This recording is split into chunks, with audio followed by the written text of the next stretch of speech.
Okay, so I am finally on the Floridian, leaving out of Tampa, Florida. I got to Tampa around 10:40 this morning.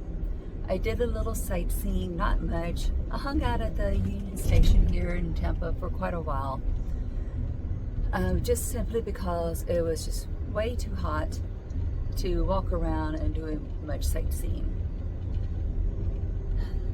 I'm now comfortably in my room on the train, and I will do a room tour later and give you some tips about what I do when I first come into the room.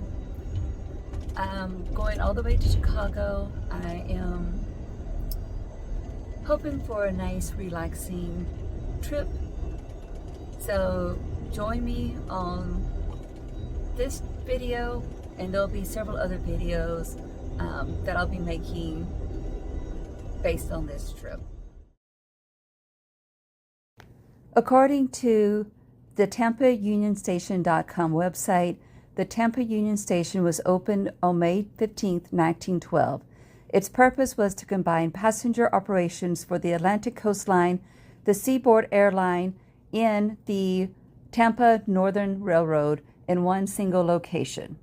From 1914 through 1971, the station served passengers during the Great Depression, both World Wars, and into the Amtrak era.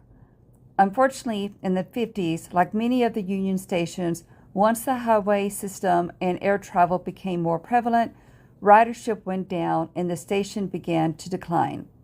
In 1974, the station was saved from demolition when it was added to the National Register of Historic Places. This did not save it from further decline, however, and in 1984 it was closed to the public, and for 14 years Amtrak passengers had to use a temporary office and waiting room adjacent to the station platforms.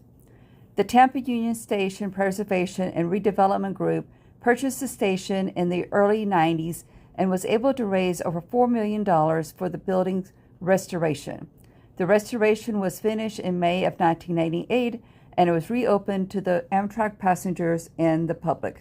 At first glance, looking at the building, you can see the elegance that it once was.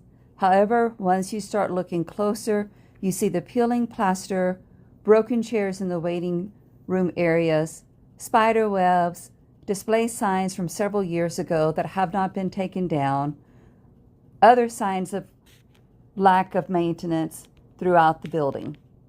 It is a shame that with 156,000 passengers going through this station each year, that it isn't kept up with regular maintenance.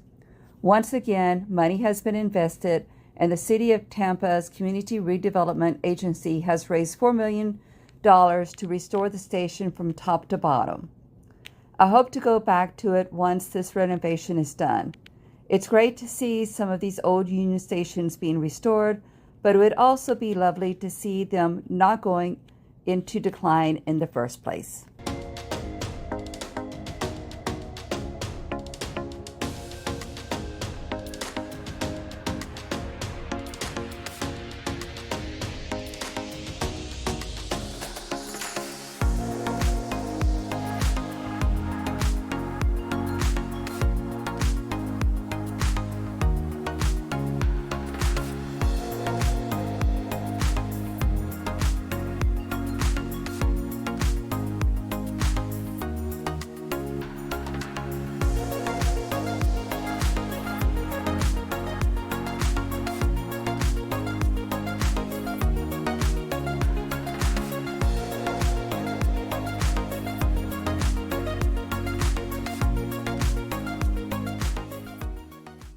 With a few hours to spare between my arrival in Tampa and my train's departure, I decided to do a bit of sightseeing.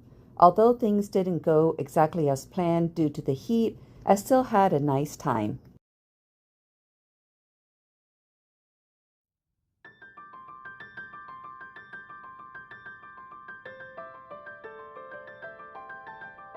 A great way to discover Florida's marine life and wetland habitats is by visiting the Florida Aquarium located at 701 Channelside Drive.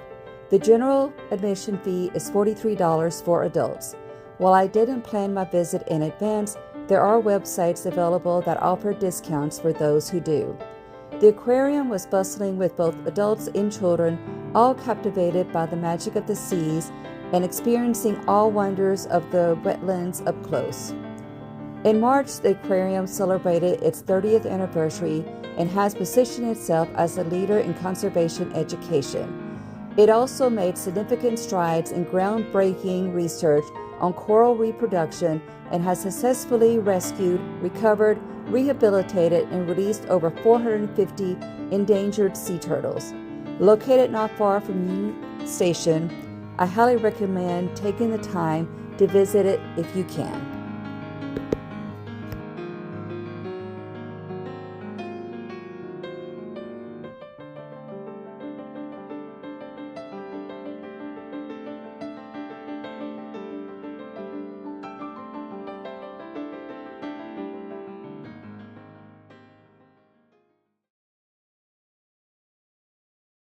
After the aquarium, I took an Uber to Tampa's Riverwalk along the Hillsborough River. Unfortunate for me, it was just too hot and I was not dressed appropriately for a stroll. I only stayed for about 20 minutes before deciding to head back to the station to wait for the train. The station was packed with travelers by the time the Floridian arrived. People that needed assistance were taken in a golf cart to the areas on the platform first, and then sleeper car passengers were allowed to go up to the platform next.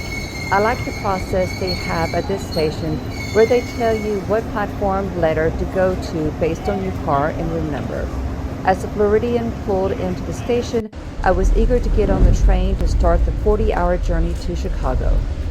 As I head down the hallway to my roomette, passing first the bedrooms, which are all on one side of the hallway, unlike roomettes on both sides of the hallway, I'm going to end this video here.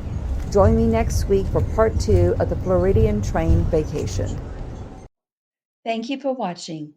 Please help me grow my channel by clicking the like button, subscribing, and sharing this video. Until next time, this is Soloing Alone.